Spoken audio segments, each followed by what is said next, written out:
அனைவருக்கும் வணக்கம். நாம இன்னைக்கு பார்க்க போற கேள்வி என்னன்னா, இன்றைய சமூகத்தில் பக்தி வளர்ந்துள்ளதா இல்லையா அப்படிங்கிறதுதான்.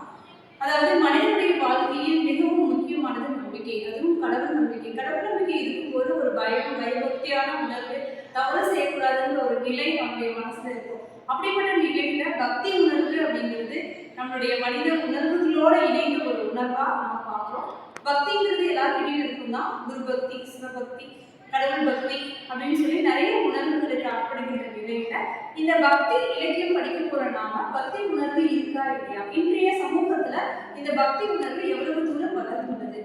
மேலோக்கா பார்க்க போனா இது வளர்ந்துருக்கு அப்படின்னு நம்ம சொல்றோம். ஏன்னா நிறைய கோயில்களை கூட்டத்தை பார்க்கிறோம், தேவாலயங்களை கூட்டத்தை பார்க்கிறோம். ஆனா இன்றைய இளைஞர்கள் பார்த்தீங்கன்னா தினமும் கோயிலுக்கு போறாங்க அப்படின்னா இல்லை. அப்ப பக்தி வளர்ந்துருக்கா? அதாவது அவங்களுடைய நிலைகள்ல என்ன உணர்வுகள் இருக்கு, வளர்ந்துருக்கா இல்லையா அப்படிங்கிறத இன்னைக்கு கேஸ் ஸ்டடி அதை பற்றி தான் இப்போ டிஸ்கஸ் பண்ண போகிறோம். வாங்க பார்க்கலாம்.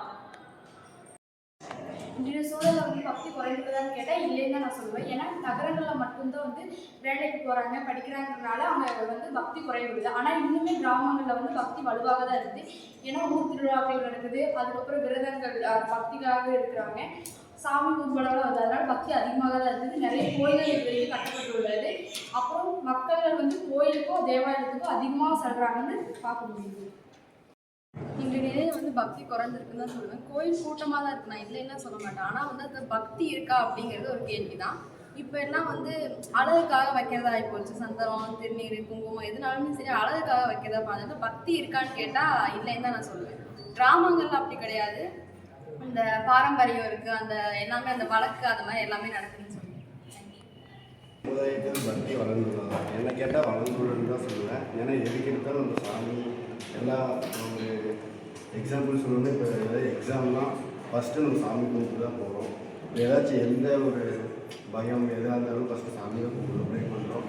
அதுவும் இல்லாமல் எல்லா ஃபங்க்ஷன்லேயும் ஃபஸ்ட்டு பத்திரிக்கை வைக்கிறது எல்லாத்தையுமே ஃபஸ்ட்டு சாமி பண்ணி தான் பண்ணுவாங்க. டேட் ஃபிக்ஸ் பண்ணுறது எல்லாம்.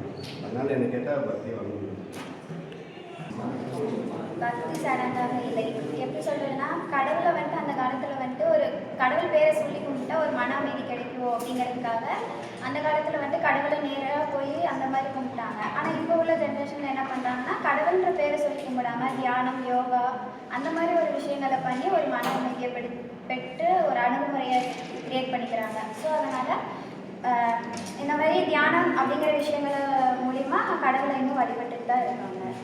பார்த்ததுல இருந்து என்ன தெரிஞ்சுக்கிறோம் அப்படின்னா, பக்தி அப்படிங்கிறது மாற்று வடிவங்கள் இன்னைக்கு இருந்தாலும் இன்றைய சமூகத்துல நம்ம அதிகமா கோயிலுக்கு போறோம், தேவாலயங்களுக்கு போறோம், மசூதிக்கு போறோம் அப்படிங்கிற பட்சத்துல நம்மளுடைய வாழ்க்கை சூழல் எப்படி இருக்குதுன்னா, நிறைய பிரச்சனைகளை சந்திக்கின்ற ஒரு சூழலா இருக்கு.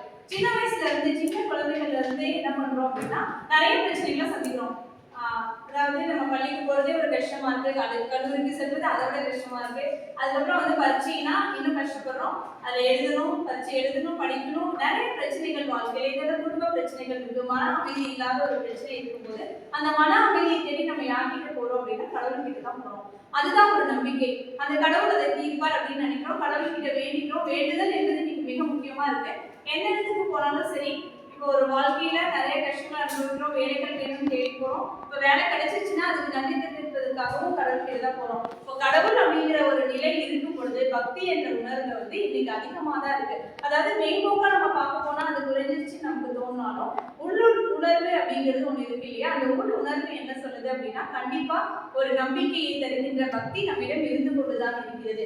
என்னதான் தொழில்நுட்ப வளர்ச்சி வளர்ந்து மிகப்பெரிய அளவில் நம்ம சாதனைகள் புரிஞ்சாலும் அந்த அடித்தளத்துல நம்பிக்கை என்பதை தருவதை இந்த பக்தியாக அமைகிறது.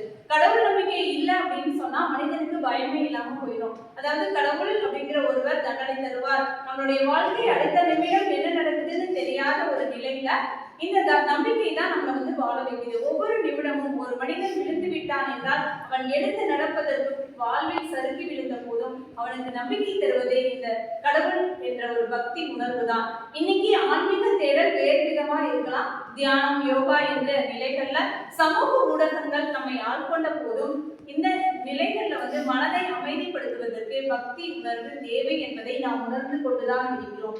ஆனால் அதை செயல்படுத்துவதற்குரிய காலம் தான் நம்ம கிட்ட இல்ல. காலையில எந்திரிச்சோட அப்பா கடவுளே அப்படின்னு எந்திரிக்கிறவங்க எத்தனையோ பேர் இருக்காங்க. கடவுளை நினைத்துக் கொண்டுதான் ஒவ்வொரு நிமிடமும் வாழ்கிறோம். ஆனால் அதை செயல்படுத்துவதற்குரிய நிலைகள் இல்லாத ஒரு அவசர சூழல் நகரப்புறங்களிலும் இருக்கிறது, இன்றைய கிராமங்களிலும் அது இருக்கிறது. மேம்போக்கா பார்க்க போனா திருவிழாக்கள் நடத்துவது ஒரு பொழுதுபோக்கான நிகழ்ச்சிகளாக தெரிந்தாலும் அதனுடைய உள் உணர்வு என்ன? பக்தி தான்.